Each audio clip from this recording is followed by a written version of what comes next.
Keegan, guess what? What? We need a catchphrase. Why was this a question?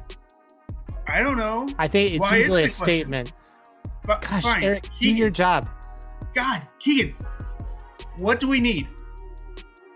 I don't know, Eric. Brains? We need a catchphrase. That's what we need. I need a heart and you need a brain. And you need courage.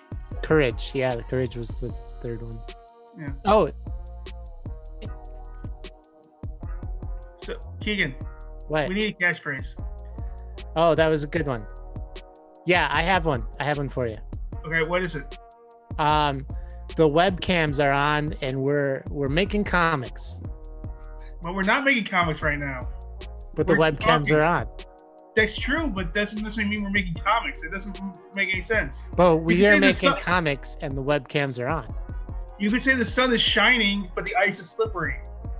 Fine. You don't like my catchphrase? That's I fine. don't. All right. But I still like you. You're a good person. Okay, fine. Who are you, Keegan? I'm Keegan. I'm Eric. Who are you? Keegan? All right. Yes. And who are we? We're dumb comic creators. Exactly. And what do we do, Keegan? Bad intros to our podcast every single week. Because we don't have a catchphrase. We The got number of people who have turned this podcast off is probably a high number in the first 3 minutes. I would almost be willing to guarantee you, the number of people that turned off our podcast is equal to the number of people that have ever even listened to it. Because eventually they probably would want to leave and be like, "Why am I besides being trapped and like just listening to our podcast?" Hell. Well, maybe our podcast ends and the next thing comes on. That doesn't count as. All right, continue. Let's continue this intro. It gets worse. It gets worse every time. It does, exactly. Okay, who are our guests? I'll ask you a question. We have Joe Castiel and Jacob Fleming. Did I get that right? Yep. Oh, wow. First time. Joseph. Joseph or Joe? Either's fine. Joe Castiel Joe Castiel. and Jacob Fleming. That is correct. Okay, cool. After immersion. The Bond character or author? The author, yeah, spelled just like that. Though my whole life, everybody has assumed it's 2 M's. It's just 1 M. Really? People think Fleming has 2 M's? Every single time. Like, whenever. Seriously? Oh, absolutely. It's frustrating. But like all the famous Flemings only have 1 M, so it's like yeah, I don't know. wouldn't think so. If you've ever seen the name Fleming, it's 1 M every time. Yeah. Has this like caused problems for you? Have you like gone to like, get your driver's license and they said like, no, you misspelled your last name? I don't think I've ever run into anything where it's barred me from getting important documents, but it just comes up. Are you guys spies?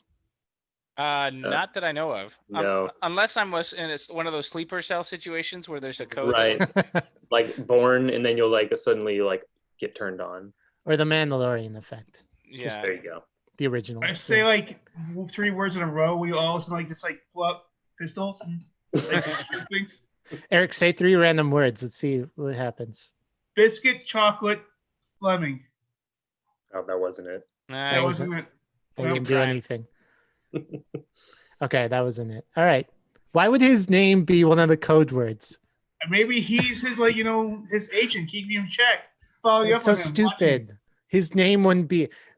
That would be like he goes into a Starbucks and orders a biscuit and a chocolate, and they call his name, and he's pulls activated out and pistols, kills and he's like, everyone "Oh, in the God." Starbucks. Do you guys, okay, follow-up question. Do you guys go to Starbucks a lot together? No, No. we don't live in the same state.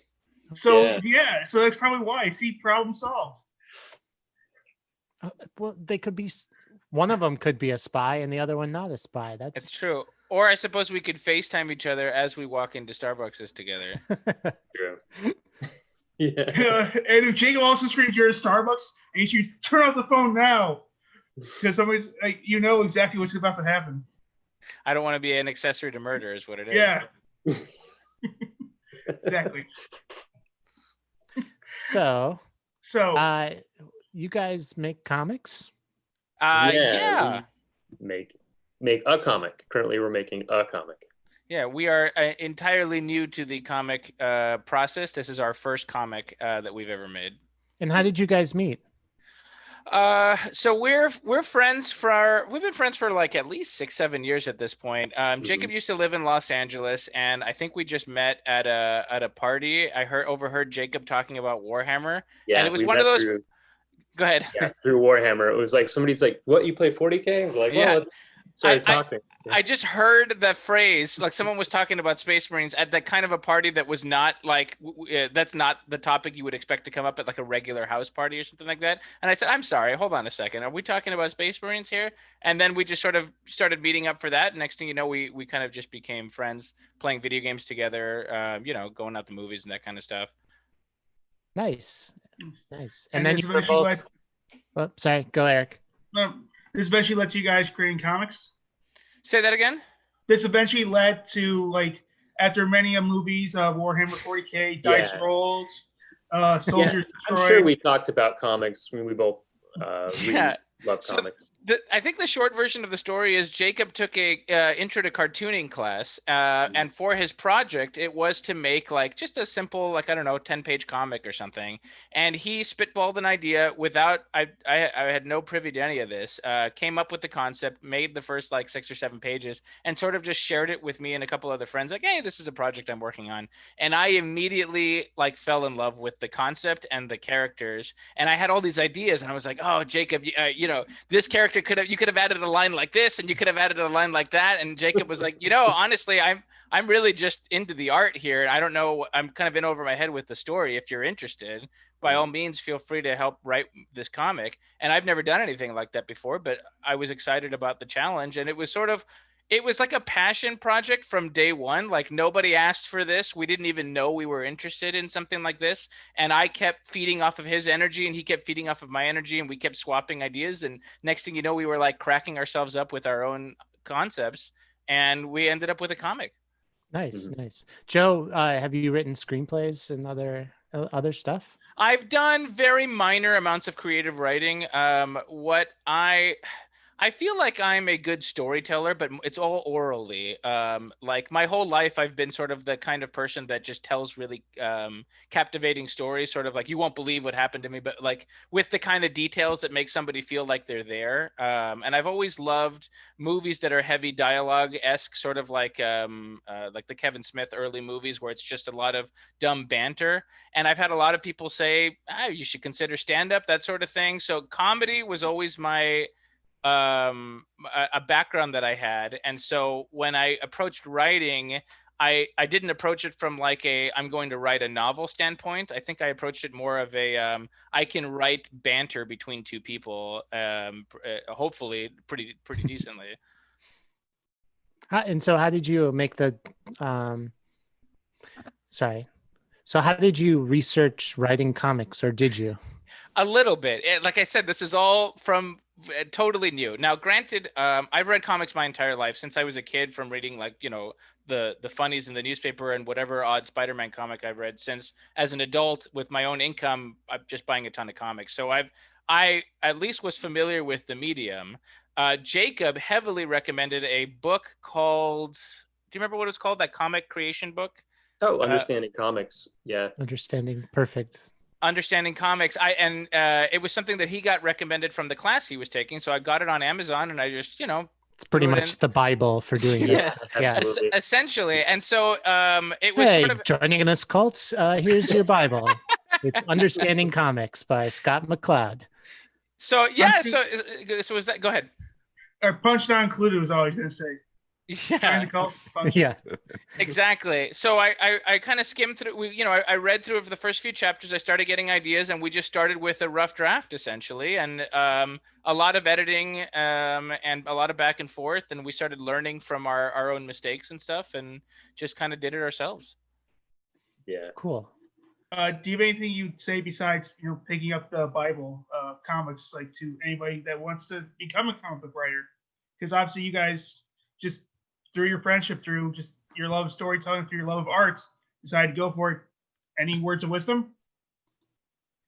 I mean, if you're interested in making comics, I would just say do it, because like you only learn from actually executing the whole process of making a comic. And like, I think the first project I did was actually for a different class, because I went back to community college for graphic design classes, mostly primarily. This was the first year that they had offered cartooning, but I made another comic just because I wanted to. I've always wanted to do it, but I just never sat down and did it.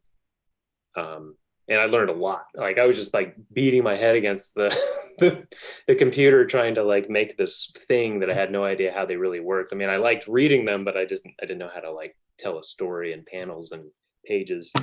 So were you drawing digitally? Oh, I was coloring and lettering digitally, Okay. but I was doing it all traditionally. Oh, cool. That's good.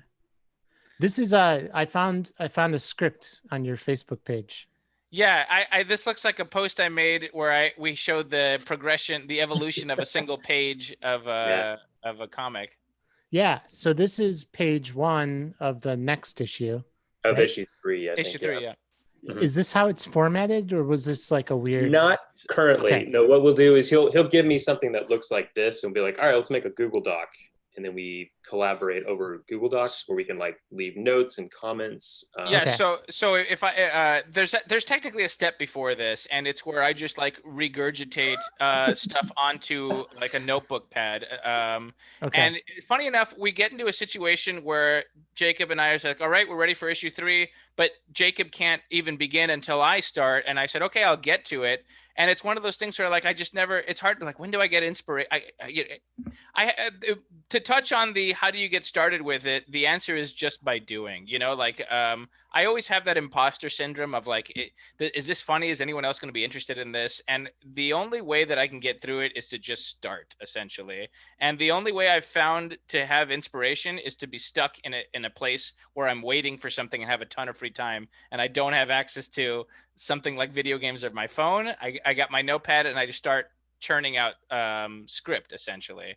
And so sometimes I'll come home and I'm like, Jacob, I had 2 hours with nothing to do. I pumped out all of scene 1 of issue 3, and it's just like hard to read, like handwriting with like X's and arrows in different places. So Jacob was like, all right, just put it on, add it to type it up, essentially. So I just take my word vomit and put it to page 1, and this is the first thing I send to Jacob. And then Jacob is the kind of person that has a lot more structure than I do, and he turns into what looks like a screenplay, basically. Okay. So this is what you write up, but do you write panel numbers or anything? No. So I do the script like as if like 2 people are talking, and Jacob is really great at interpreting the script and visualizing in his head how it's going to lay out onto the page. So Okay. This is all Jacob. Oh, interesting. Oh, hey, that's fine. That's what I love about comics, is that every single person has their own system and there's no set way of doing any of this. It's whatever works for everyone. So I'm just picking your brains about your process a little bit. So after he sends you the dialogue, basically, or like in some of the scene headings, I'm guessing. Right. You storyboard? Is that the Yeah, next I'll do process? thumbnails. And sometimes I won't use a template. I think for these first several pages I did, and then I was like, I'll just do it in my notebook. And Okay. then I'll post this. I'll actually take a phone picture. I think that's just a phone picture. Okay. And like paste it into our Google Doc so that we can Nice. look at the pages, or like after I do the breakdowns for the dialogue, and just make sure it reads, make sure it actually flows correctly. I want to add something before we get here. We have a heavy editing process of the dialogue as well. So in addition to regurgitating just my first take on stuff, you'll even notice from that picture of the words, the final script is a little bit different. So we'll do everything from this conversation is too long to this joke doesn't quite land to sometimes you're like, I don't know if this is an appropriate thing to talk about. Like that sort of, we'll have that back and forth, and then it'll hit this stage next afterwards. So we go through some revisions. We have a friend who is very nice enough to donate time and be our, kind of editor. He just reviews, makes some notes, and then me and Jacob go back and forth on what we think about the notes. Oh, cool. And then Jacob, in the background, it looks like you got your art in the background. Is that like where you work? For listeners, for those that they can't see us, Jacob has a work desk. Joe has a nice dog. So we each have something. It's the drawing table and pens and pencils and stuff like that. But yeah, I'm working on a page for issue 3 currently. Nice. So you're in LA, Joe. Where are you, Jacob? We moved from California to Arkansas. We're living in Fort Smith, Arkansas, which is like right on the border of Oklahoma. Oh, interesting. Yeah. Are you from the South? No, I lived in California my whole life. Oh, and, okay. And my wife was from Colorado originally. She just had like a work opportunity. She's a winemaker, so there are wineries out here, and she got offered the head winemaking position. So she wow, yeah. Big pay increase for like really good cost of living here. So you live like kings. It's kind of, but it's nice. In your castle in Arkansas. Yeah, and Arkansas has grown on me. Well, parts of Arkansas have grown on me, but yeah.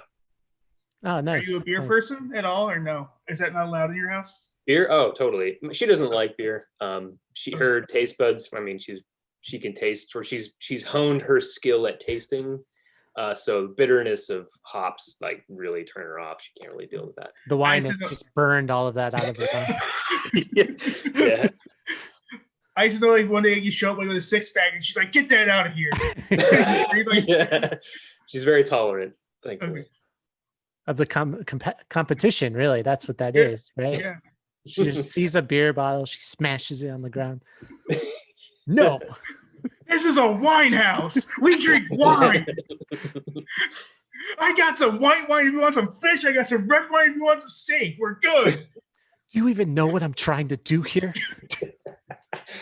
Yeah. It's really grown on me. You're a wine person. Yeah. I'm sure she's a lot more mellow than that. I mean, and tolerant. So, yeah. And Joe, same question to you: beer or wine? Oh, definitely beer. I have no palate for wine at all whatsoever. Like I'm capable.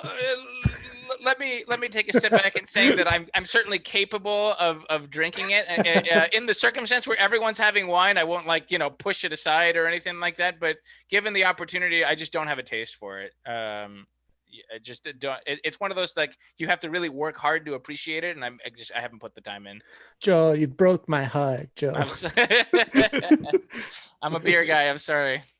I'm also a beer guy, so I'm not going to be one to complain. So. And Jacob, do you accept Joe? I do. Yeah. Okay, yeah, that's good. That's good. So after you guys get the storyboard down, then it's just pencils and inks, right? Is that?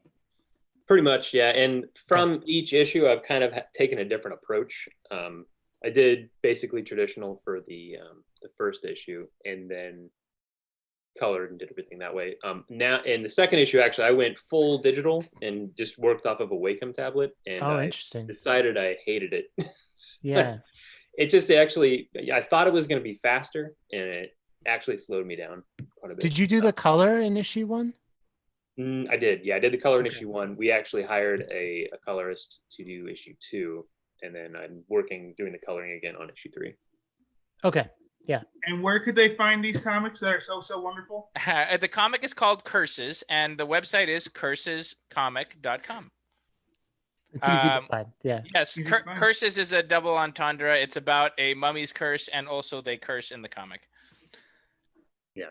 Probably. They do? Yes. Just a little bit. So Curses, it's about Meg and Rosa, and where are they? Kind of in LA? Is that? No, so it's a made-up town for sure. It's called Hesby, California, and it was actually a tip from our editor who was like, you get a lot more creative liberty if you don't stick to a real town, essentially. But originally, it was supposed to be based off of Fresno, which is sort of the area that Jacob is from. Yeah, that's where I grew up.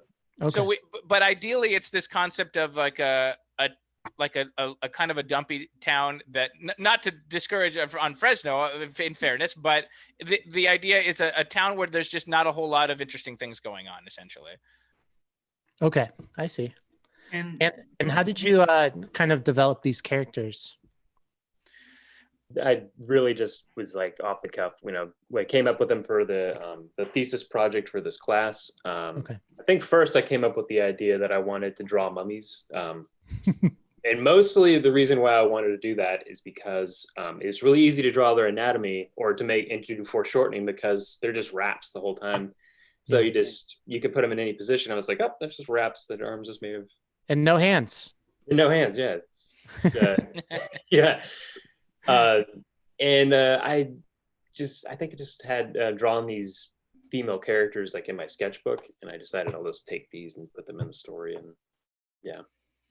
Yeah, and interestingly enough, when I got the concept from Jacob and I was so excited about it, I really just didn't know much about these characters. And the more I talked to Jacob, it turns out that he had sketch concepts set up, but not really fleshed out as to who they were going to be. So I kind of just took a look at them and got a gut feeling as to who they were going to, this one's going to be more this way, this one's going to be more that way. We actually had I think in issue 1. We were halfway through the comic before I realized that we both thought Rosa was of a different race than we thought she was. I thought Rosa was supposed to be Hispanic, and he was going for the like mix, half black, half white. And I was like, from the name alone, I guess I didn't even think about it. And he said, oh, it was closer to like Rosa Parks, and it made perfect sense. And then once that clicked, we went from there, and I started writing, I guess, more in tune for what I was thinking, for what Jacob had originally decided. But it was one of those things that just the images alone is what inspired me to write personality for the characters. Interesting. Cool. And then, so there's a curse. Can you explain the story a little bit? Like, just do a little breakdown for our listeners. So the short version of it is that there is a new mummy diet a trend in town, and unbeknownst to those who imbibe it, it marks them with some sort of a curse. And as a result, every time someone is marked, a mummy mystically appears out of like mystic lightning, and it has essentially been conjured just to beat up the person that has imbibed the drink. The audience doesn't know that until about the end, the beginning of towards the end of issue 2. It's slowly starting to reveal why they're showing up. But as far as the characters are concerned, one day they're going about their business and a mummy pops up and nobody wants to believe them, and they have to sort of figure this mystery out on their own. Good mystery and comedy. It's I hope a mystery comedy. Yeah. Yes. So how you develop the characters? You said like you literally looked at them and developed like who they are. You like also have backstories when you do that too. I just wanted to follow from that. Yeah, Jacob helped me a lot with that. So I have these long commutes for work where I will just call Jacob and tell him, it's again, this whole thing is fueled based off of our passion for the project, and we'll start spitballing ideas, and I'll be leaning in one direction and Jacob will say, you know what, I don't know, I just kind of felt like it sounded more like this, and I'll do a hard U-turn and say, God, that sounds so much better than what I was leaning with. And certainly it was during the script writing process, it was like, who are these people, right? And that was also helped with from our editor. We would have a script that's all dialogue heavy, and our editor would say, that's fine, but you got to think about who these characters are supposed to be, and that might actually help with what their motivations are or where they end up in dialogue. And it was just a very sort of fluid process with Jacob. Is your writing style more that you have an end in mind, you're trying to figure out the path to get there, or are you just following the path wherever it may go? I absolutely find the path wherever it may go. So now that we've developed these characters, we've got Megan is sort of the brash, reactory sort of character, very sarcastic, and Rosa we play as the straight person, like an intellectual, more kind and compassionate, but very much loves her friend, and so they kind of interact with each other. What we then do, or what I essentially do, is I place those two in the next scene, and I don't know what's going to happen until I write the dialogue, essentially. So they go back and forth, and I'm like, what are they going to talk about here? What's the catalyst? And then when an event happens, what would this person say? What would that person say? And in the editing process, we've nixed whole scenes. Sometimes I'll end at a certain spot, or I'll decide a scene is going to be a certain location, and Jacob and the editor will say, it's just kind of boring. And so we'll put them in a different spot, and then I'll roll the dialogue with how it would act out. Yeah, hey, they're in a library and a mummy shows up. What are they talking about before? How do they react when it happens? What instinctively do they do, and how does it end up? And then when we kind of take a step back, we'll say, wow, that really worked. Or sometimes like, rework it. So I have a shell that I've talked with Jacob before about, kind of like an arc of, at some point we're going to meet a villain. At some point the villain's going to be defeated. So if we want to pace it out over X amount of comics, we have that shell. And then when I get to an individual issue, I'll have a shell like, in this issue, we're going to learn more about the characters, and we're going to meet a new character. And I'll have that as like check marks that need to happen at some point. But otherwise, it becomes fluid based off of the dialogue that I'm writing. Cool. Jacob, let's switch to talking about the art a little bit. What are your influences for your art style? I guess I'll start there.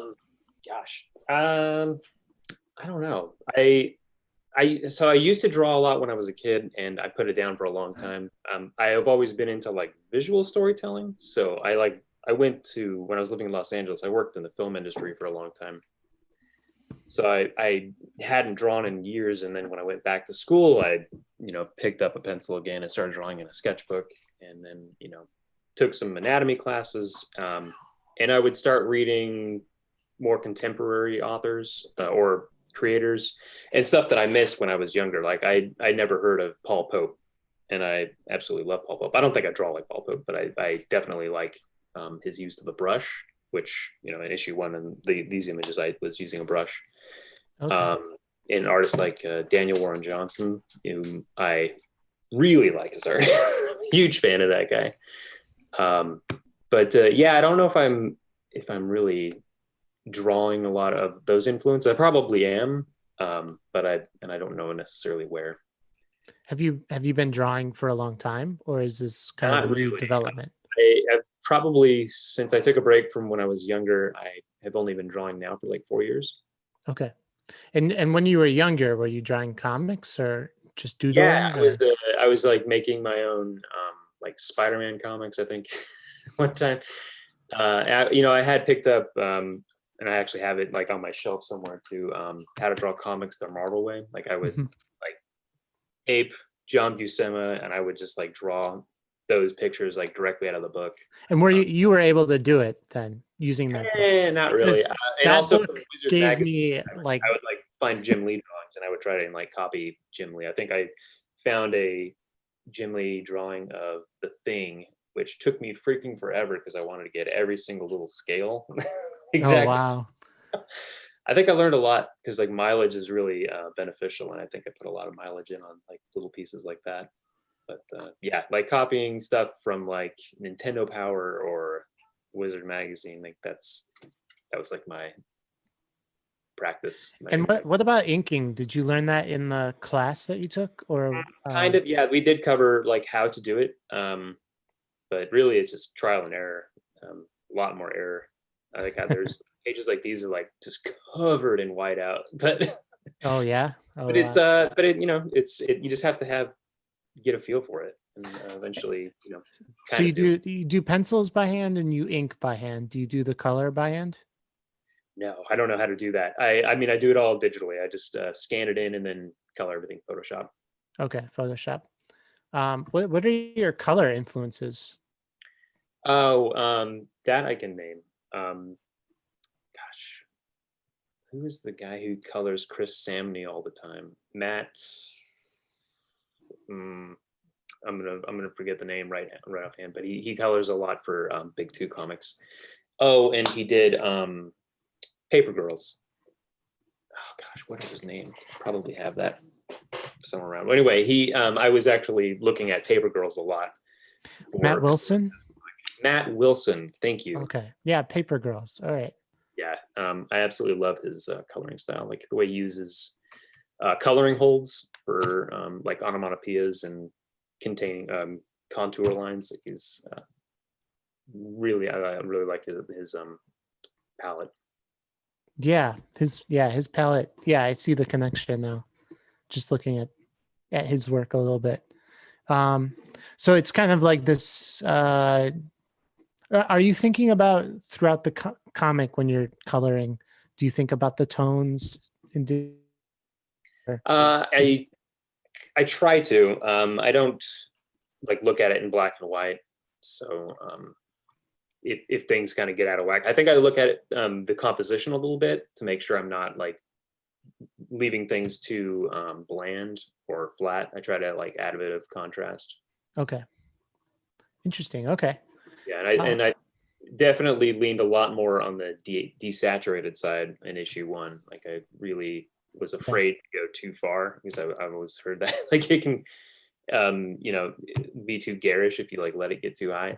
And I didn't really take into consideration that I was coloring in CMYK or I was previewing in CMYK. So I was like, I gotta keep it down. And when it went to print, it actually was a lot more desaturated than I was hoping for. Oh yeah. But online it looks fine. I think like the colors here are more what I'm expecting, but in print it's kind of dull. Oh, I see. Okay. Live and learn. Wait, so you have to do RGB for printing? So I've watched some videos by Matt Hollingsworth. He's another big colorist, and he recommends coloring in RGB and then previewing in CMYK while you're coloring in Photoshop. Okay. Gives you like a better idea of what it's going to look like in print. Okay. Oh, that's good to know. Cool. Well, I have more questions. Now that you've done a few of these, what are the biggest key things that you've learned from like 1 to 2 to 2 to 3? From an art perspective? From either. You can start, Jacob. Yeah, I would say that, just by putting in time in front of like the drawing table and coloring and then getting it printed and looking at your finished product and then getting people to read it and giving you feedback, like that's super valuable to get that sort of like input and experience from like start to finish. So that I feel like we've just gotten faster throughout the issues. And now that we're in issue 3, like we didn't have to edit a whole lot. I think we have like a shorthand now between our communication skills, and I didn't have to draw as many thumbnails for layouts. I kind of think we were like on the same page already. We knew how to kind of just jump in and execute. So oh, cool. And I would say very similar for the writing standpoint. It as weird as it sounds, don't write in a bubble. Instead of saying I've written it, it sounds great to me, let's go with it. I end up showing it to as many people as possible. So, and I try getting different types of people to look at it. So like I mentioned, we do have an editor who kind of just helps us with some of the nuts and bolts and wording. Me and Jacob, there's a scene in issue 3 that is based on an actual conversation me and Jacob had that cracked us up. And I wrote it and I showed it to Jacob and he obviously loved it. He remembers the conversation. And then I was like, we find it funny because we had this conversation. Is it possible that nobody else might find this funny? And so that's the process goes to, my girlfriend very much has a great sense of humor, but is not into deep nerd references the way I am. So the question was, is this still funny to a lay person? And same thing. She's like, look, I didn't catch all the references, but it was still funny because of the way the banter was set up. So it's a lot of, getting different perspectives. Certainly, find people of different types to read it and give feedback. We will, I think in issue 2, we gave it to 3 people to read. Sounds great. And then in the final process, we had someone come back and say, this doesn't make any sense. From we had a scene where Rosa and her manager went in an argument, and 2 people were like, "This is extremely inappropriate of an interaction between Rosa and her manager." And it was something as subtle as like she shoves him out of the way to like get to whatever she was doing, and me and him read it, seems fine. Our editor didn't make note of it, and it wasn't until a couple different people read it were like, that was weird. It stood out. I remember thinking like, that doesn't make any sense for an employee to do that to a manager, and we never would have caught that had it not been, just let other people read it and give us feedback. Yeah, and I think our comic kind of leans more in like the cartoony sort of world, so like that sort of stuff I'm just like, I'll take it as granted in this universe. But we did end up like rewriting and redrawing that page, so cool. Interesting. Final line of questioning. Once you finished your comic, was it hard to distribute or promote? And I mean, we're still learning that part. We went to a couple cons and tabled there, and that was a really good experience too. I highly recommend doing that, just because. What does tabled there mean? So you would reserve a table and then just show your comic at like a comic convention. When you had one comic or more? Yeah, we only had Yeah. issue 1 done at the time. We were working on issue 2, but nothing else was done. And it was the comic we chose specifically, something near Jacob's house, was very small, just to give us an idea of what it would be like to showcase at a real comic, a comic convention. We also took I don't know, it's not a class. What would you call that? Like a panel? We went to a panel on how to make your comics, and I think, as you can see, had the making part down, and we were excited to get to the how do you help distribute part. And they're like, all right, we got like 30 seconds left. Does anybody want to talk about anything else? I'm like, yeah, how do you get distributing done? And so they hit us with a couple ideas like, start by getting an online presence, a social media presence, get a table at a con and start working from there. And that's what we did with Jacob, near his hometown. We got just a small convention just to get started. And then COVID hit, and so. Yeah. So it's kind of all moot at this point. You have to made everything go out then. One of the actual downsides of this is that I actually have a family friend who's a promoter for a very large convention. And what he was telling me was, their tickets are going to sell out usually because they know how to scale it to the correct size of the audience. And so when he's choosing who's going to have a table at his convention, it's based on social media presence. So if you have 300 people who want a table and there's only 100 tables available, they actually go to your social media account and say, wow, this one's got 10,000 or followers. This one only has 10 followers, and so it's sort of like a double-edged sword, where we want to get a following on social media so that we can go to a convention and show people our comic to potentially get more people to follow it. So we still haven't figured out that first step. We're still trying to break in, I guess. Facebook keeps telling me I should pay for advertisements, which I haven't done. Russian bots. As a Russian spy, we know that you should have access to those. Well, there you go. If I had been activated, I would have known those answers. Yeah. Camel, heartback, fish liver. Yeah, that wasn't easy. Didn't work. No, they're not. They're not activated, Eric. Not activated. I'm You guys over have two. been really great guests, and I learned a lot actually just in this quick conversation. Eric, So any other questions? Or no, just besides Curse Comics, where else can we find you? So we have social media. Our Facebook page, I think, is just Curses Comics. Curses Comic on Facebook. So facebook.com/Curses Comic. And the Instagram is The Curse Comic, I think. The Curse Comic, yeah. And my art is at Jacob Fleming Art on Instagram. I don't use the Twitter or the Facebook, so I'm only on Instagram. Only on Instagram. Okay. Yeah. Yeah, so we've got, and I'm sorry, one more thing I was going to mention about the other thing we're thinking of doing as far as distributing is we're thinking of going to some of these like free web comic delivery apps and just throwing them up there for free to see if anyone's interested. I think Jacob was looking into. Yeah, it was like Tapas, and Tapas was the one that we were looking into. Oh, cool. Okay, so maybe look for it on Tapas too. Yes, we'll see. hopefully. Yeah, it might be Awesome. work to make that happen, but yeah. Yeah. Well, thanks so much, guys. Yeah, And thank you for having us. yeah, and maybe we'll have you on when 3 comes out and we can talk about it. Awesome. Amen. We'd love to do it. This was a Awesome. lot of fun, guys. It was good to meet Maybe you. the Rams will win the Super Bowl, so we'll have like Rams against the. I'm sorry. Yeah. I've interrupted you 3 times now. I'm No, super it's okay. awful at this. Like every single time Joe has spoken, like I'm literally 2 seconds behind him, be like, interrupt. We have the same timing. I think is what it is. We're on the same comedic timing. Yeah. Same way. Well, bye, guys. Thanks. Thank you. Bye. Thanks for having us. Bye.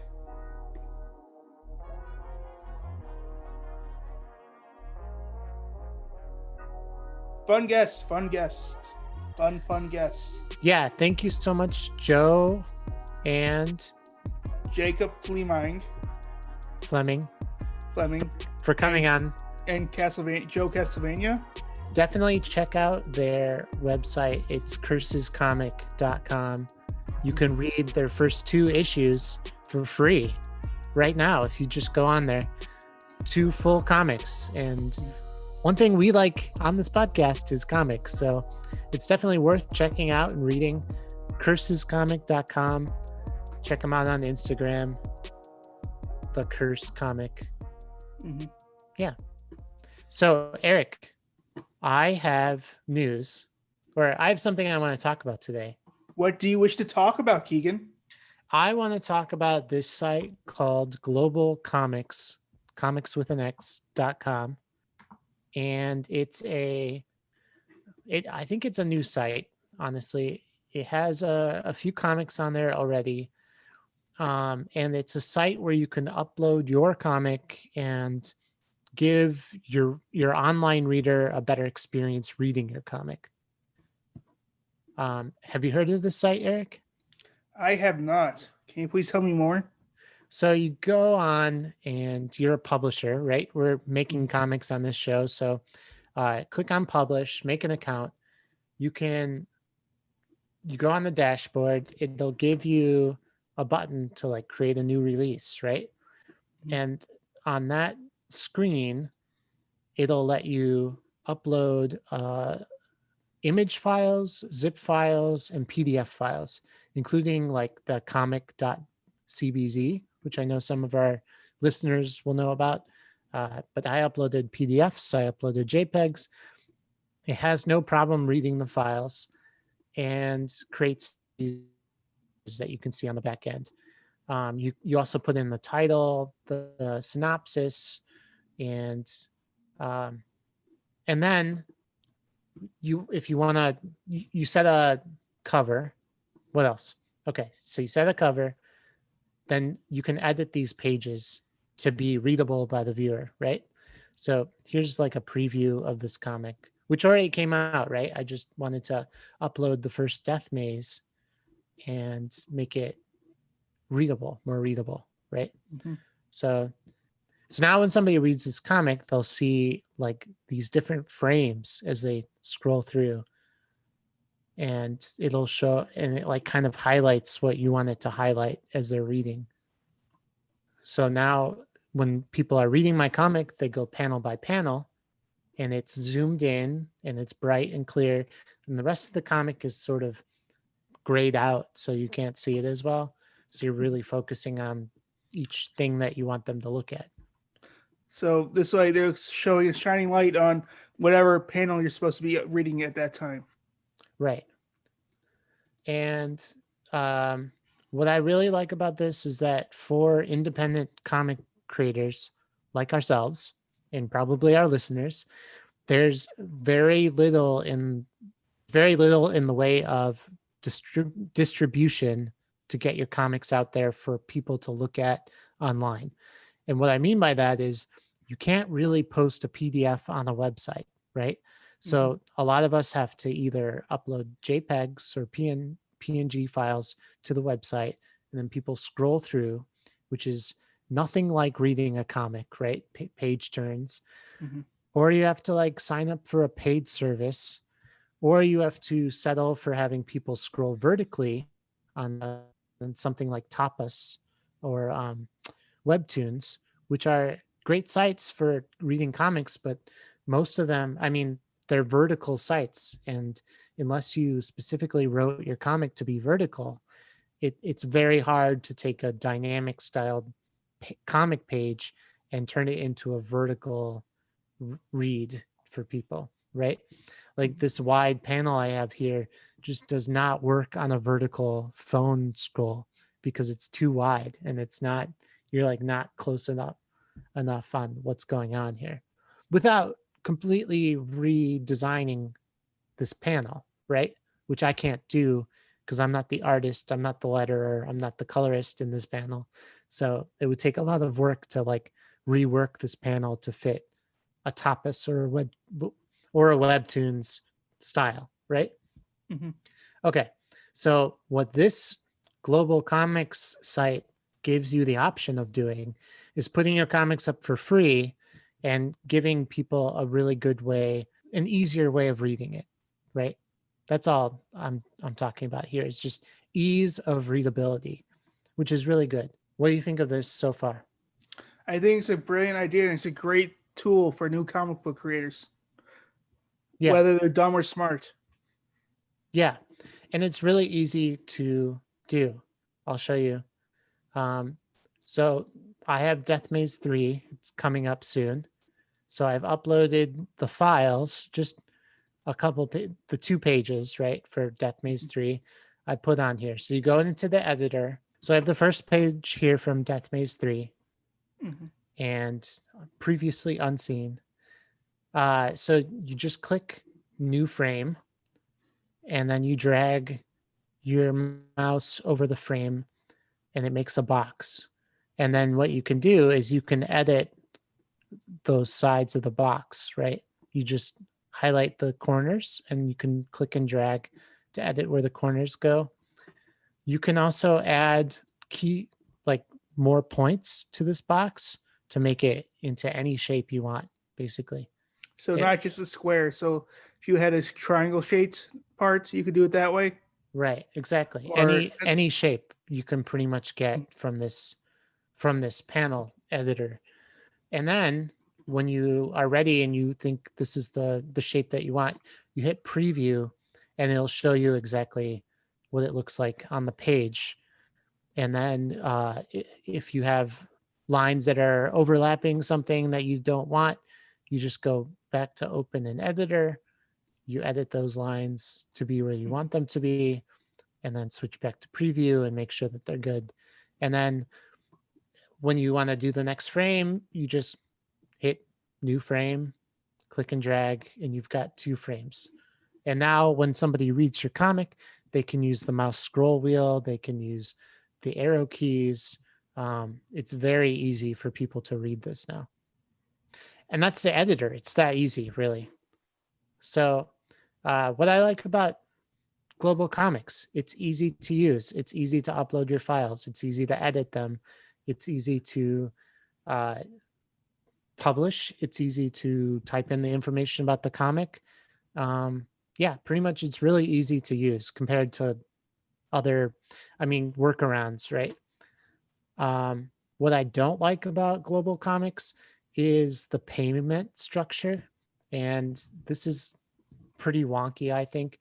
If you are wanting to make your comics paid on Global Comics, people have to buy credits to read your comic, basically. Do you like credits, Eric? No. So what I don't like about credits, Eric, is that single readers, like people, your friends and family who aren't into comics, they're not going to want to buy credits because they're not going to use all the credits they buy. And so they're going to feel ripped off, right? Yeah. So when somebody buys 100-page credits on Global Comics, they can read 100 pages of any comic, right? So they read like the 15 pages of my comic, and then they have 85 pages left over, and they're like $dollars for nothing, Yeah. Like I'm not going to read also, anymore. if they decide to read that, if they read into it and they're halfway through one comic, they're like, I have to go buy another 100 pages to finish up one comic. Well, if that comic's over 100 pages, right? Oh no, I'm saying let's say I'm saying no because it's 100 pages. Let's say they do let's say they do let's say read a 60-page comic and a 50-page comic. Yeah. They would have to spend. They'd have to buy another 100 page credits, for another 10 pages. Right. Okay. So just our describing this is convoluted, right? Just like so that's one thing I don't like about this is the page credits. And especially for non-avid comic people, credit system is just confusing and annoying, and it's not what they want to do, right? But on the flip side, this makes it really easy. They do share revenue with creators on this, and it is easy for you to set the number of pages that are paid or not paid on your comic. So like the default on this platform is 10 pages free, and then the person has to pay for the rest of the comic, right? And I'll say there's quite a few graphic novels that are over 100 pages, and there's plenty of books on here that are worth the money, the $5 or whatever you'd spend to like read, So it's not all bad. I just like page credits are just annoying. Everything else about this platform is amazing. But yeah, that's my 2 cents about the credits. So if you're just putting your comic up for free, then this is a perfect site for you, right? And you can do that. You don't have to pay anything. You don't have to make anyone pay. It can all just be free if that's what you want. So in terms of free comic book reading, this is a really good site. The competitor in my mind right now for free is the one I've been using for Death Maze Comics, which is AnyFlip. And it's not really meant for comics, but it works really well for comics. And AnyFlip is basically, you can embed it on your own website, which global comics you can't embed on your website. And it gives people like that feeling like they're flipping the page too, which is different.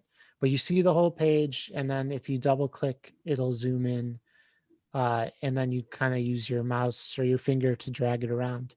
It's a basic PDF viewing experience, right? But it's pretty professional and makes a person feel like they're actually reading a comic.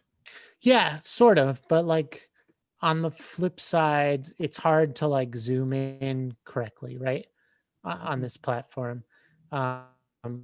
Hit the plus button a bunch of times to get it into the where you can actually read each frame correctly, So like you can't actually read this comic. I have the comic up right now showing Eric. You can't actually read it from this far away because the type is too small.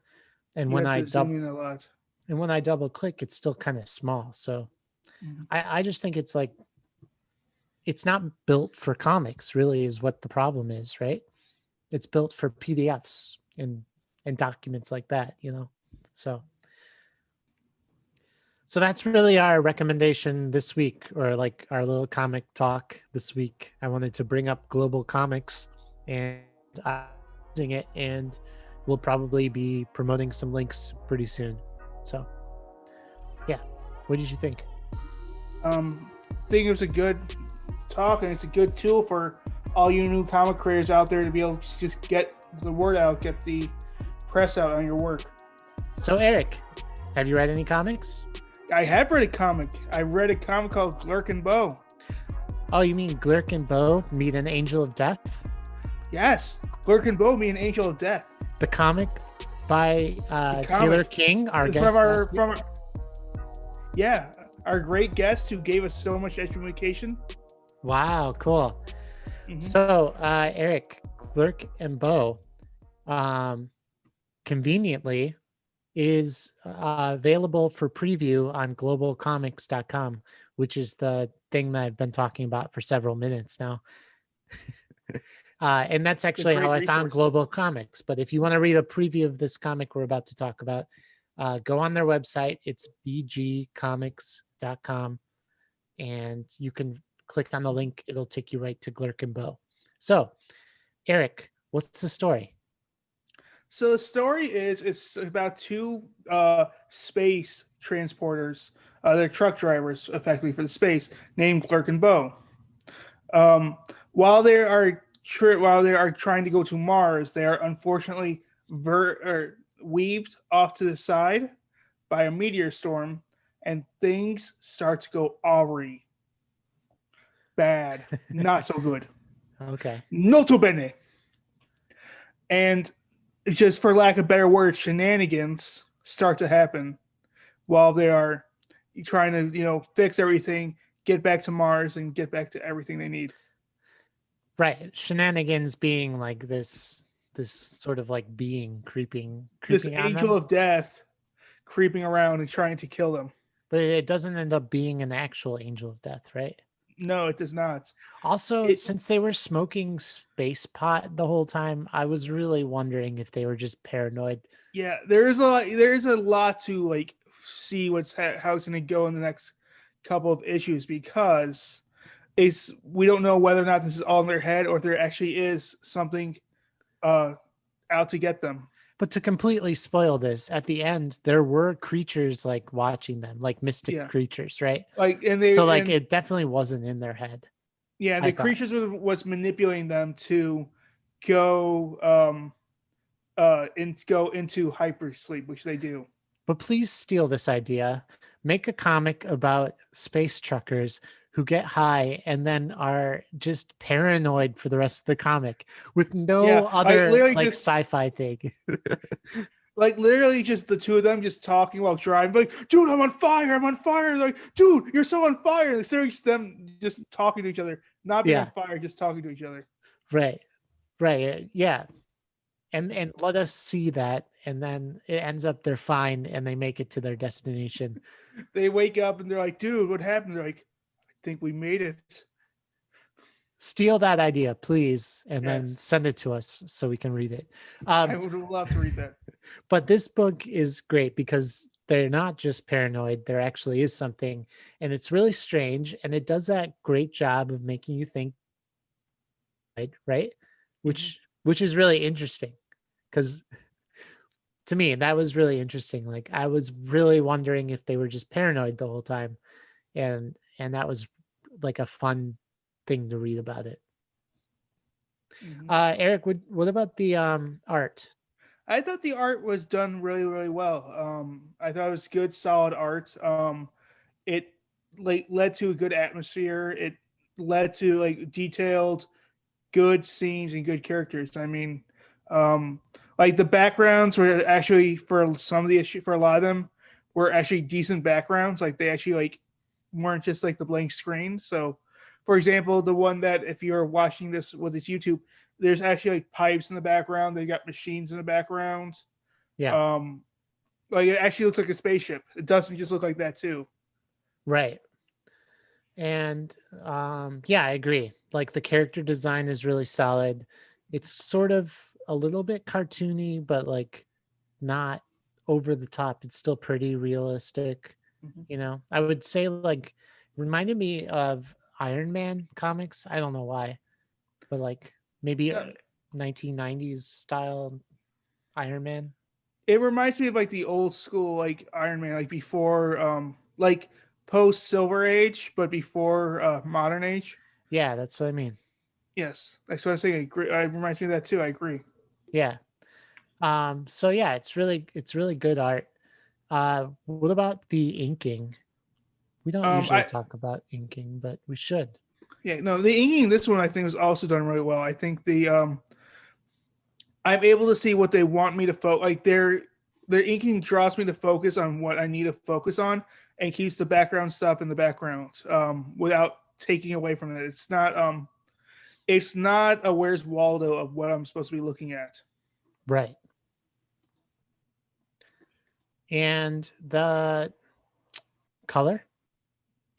I think the coloring was really good. I really liked it. I really liked. By the way, Tom Hoskinson is the illustrator. Taylor King is the writer. Jimmy G is on colors. I thought Jimmy G did a fantastic job. I thought Glork really looked really actually cool. I thought for too much to my disappointment I learned last week that Glork is not based, or Schlurk I mean, is not based. Clerk. It's Glurk. Yeah. Glurk is Clerk not and based. Bow. Yeah, Clerk and Bow. That Glurk is not based on Smurfs. So that really upset me. Yeah. What about the space backgrounds, like kind of being this abstract art type of thing? I really liked it. I thought a lot of them were like, I thought he took like a sponge and used it to paint how like it was looked like it was done. Yeah. It looks like actually just really good artwork, just really solid Coloring. coloring. Yeah. So like for example, the space is done really really well, so it looks really good. I think that the colors are like sort of cell shaded.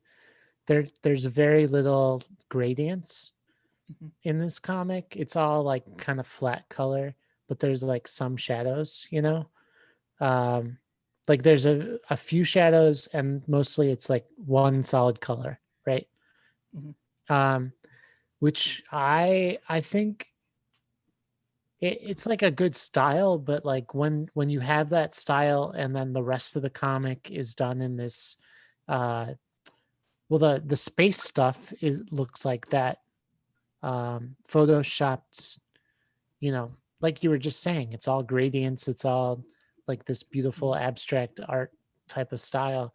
I just found that really jarring from like what the ship looks like here with flat color, but then the fire is like this gradient going from orange to yellow, and it has a texture, which is interesting. But and again, like I bring up Lynn Farley all the time, the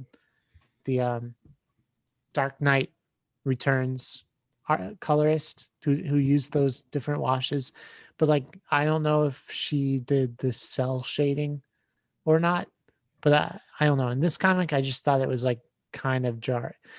That part really for me, I thought. I don't know, but like not in the way that detracted from the comic. I just didn't personally like.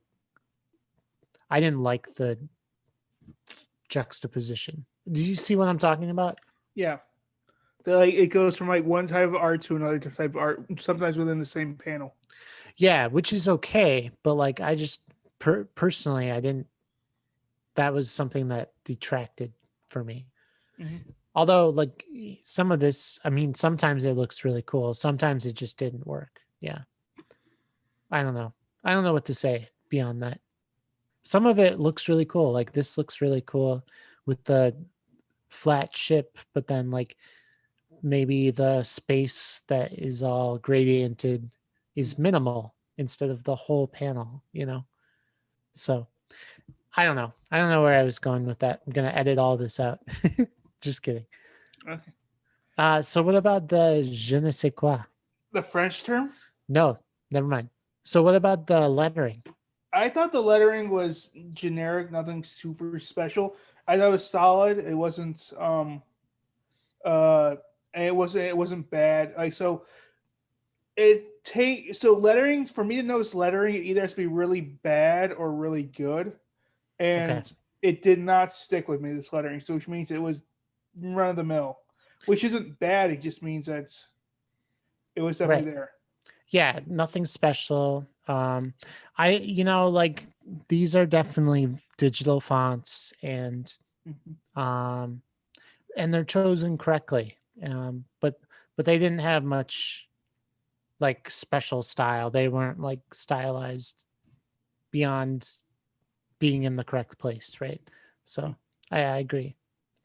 What about the je ne sais quoi? That's a French term. It is. I thought it has a good premise, and I think that's what kind of kept me going from page to page. I mean, like it is a horror comic, just space horror comic, in all essenceness, and it's got it. And the truth be told, what makes a good horror comic is the mystery. Why is this person killing somebody? Why are they running? I mean, if you want a good horror movie, you have to have a mystery about it. Think Scream. Think Candyman, Yeah. anything like that. There's a mystery that they're trying to solve that they don't know what's happening, why they're doing it, or why it's happening. And so that has this, like, they don't know what's happening. Are they doing it because they're high? Is there actually something there? I mean, it's a good question that they need to ask.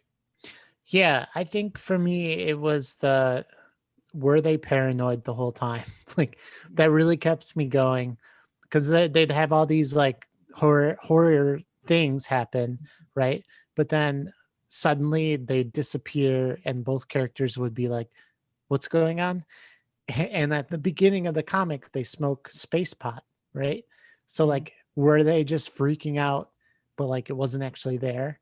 Or is there this being on board that's messing with them in like, like in this creepy way? So that tension was really, really, really good in this comic. And it's also kind of self-referential and, it does a good job. So, and I'm a sci-fi fan, so like I liked all the stuff that they set up and the techno babble that they used. I mean, it had like it took like the best of a lot of different worlds. Took the best of Alien, took the best of honestly like Scream or Candyman again because there's a good mystery. Yeah. And then Cheech it just took the what? Cheech and Chong. Yeah, and then took the best of Cheech and Chong, exactly. Yeah. And that you got the stoner comedy going on too. So I mean, it hits like it tries to connect three different stars, and I would say it succeeds actually by connecting three different stars. Yeah.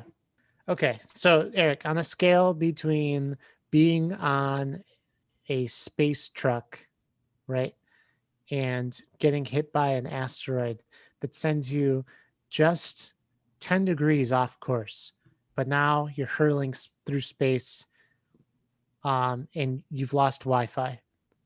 And you'll get it rescued eventually, but you don't know when. 2, you are on a space cruise ship and you are in the Pentium suite, and that cruise ship has gone off course, but you'll never run out of food or entertainment or money. And the people who are working for the ship are cool with it. What do you think? I think both those like are bad. No, like, they're not. Give me a good one. Well, No, because the like cruise ship is like being on vacation forever. A rich prison's still a prison. No, it's not prison. You're on vacation forever. Okay, I'm on vacation forever is what you're trying to say. In space. In space. And you'll never be rescued. I'll never be rescued. I'll never see my loved ones again. What happens if I just went Your by loved myself? ones are with you. You're on vacation. But, okay. What about Are my you saying cat? you don't I got a want cat.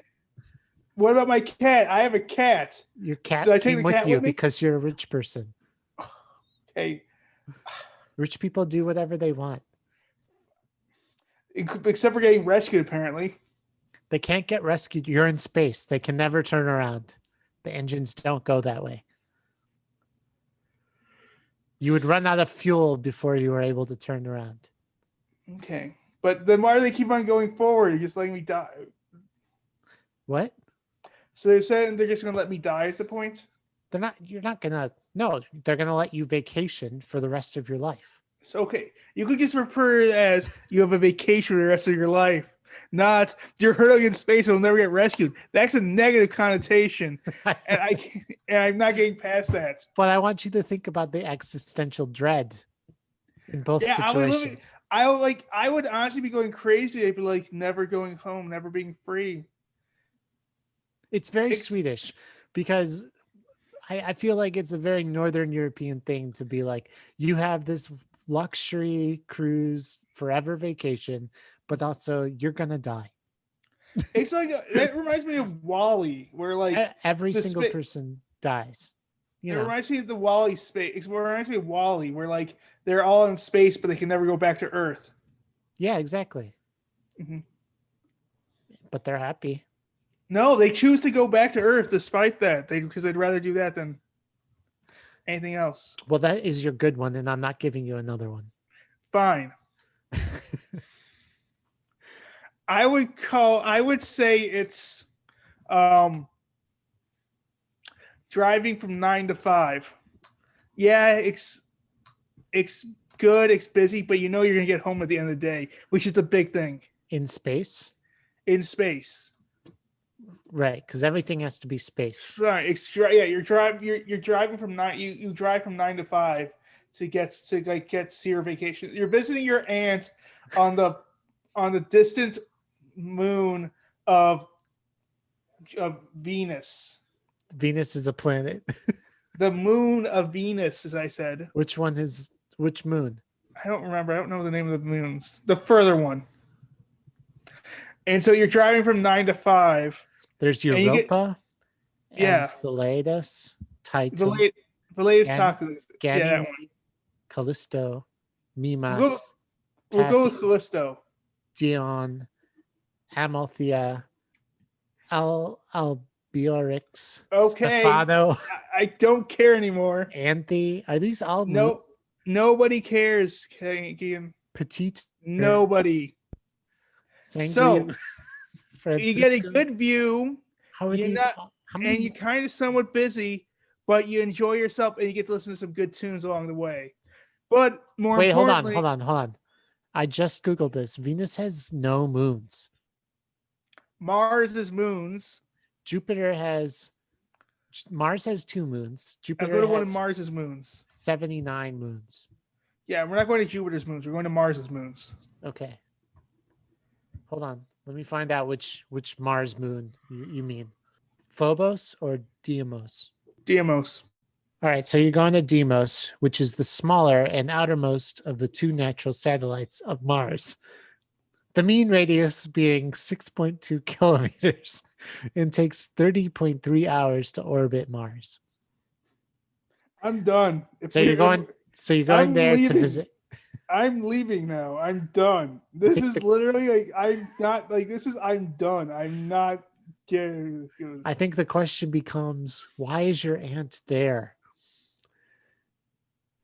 Okay, but I choose the part where I get eaten by aliens because it's better than this hell. Okay, I'm sorry. I'm gonna stop interrupting. So you're driving 9 to 5 to Mhm. Deimos.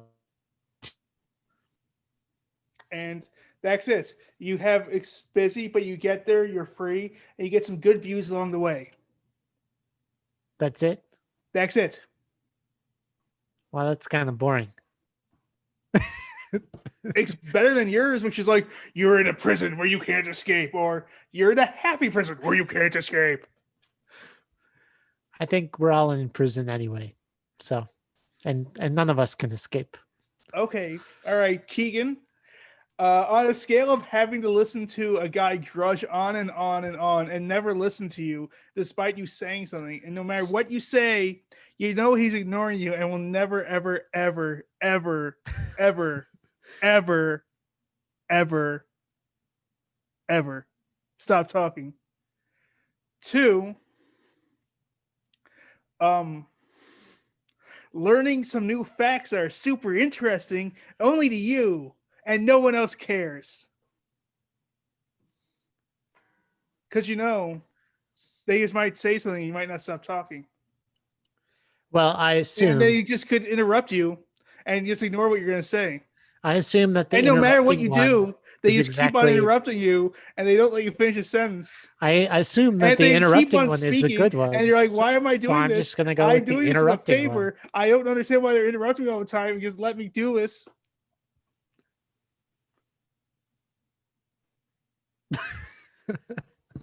one. Well, I have to assume that the I'm interrupting not one is finished. the good one. I could go all day because you're in a prison created by the fact that you recently said, like, here's a good example of what I'm trying to do and trying to make a good metaphor from the stories you gave, and they're not letting you finish despite the fact that you gave them solid evidence.